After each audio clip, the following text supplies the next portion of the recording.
బాబాయ్ వాళ్ళు చచ్చిపోయి అనుకుని పోయినాట ముసైతాను చచ్చిన నీళ్ళు పోయి నాకు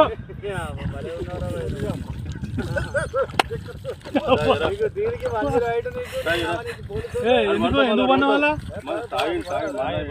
కాయ పండుకున్నా ఎందుకు అనుకున్న వాళ్ళ ఈ చల్లదనానికి ఎండకు చేయలేక కన్నీకి ఓడిపోయి వచ్చిన గెవలేక ఏం చేసావు 10 రోజుల నుంచి గణేట్ చేత నాతో గట్టించి నా కష్టం దోచుకొని గణేట్ రాయి నాకు అంటే డబ్బులు ఇచ్చారు కానీ క్షమ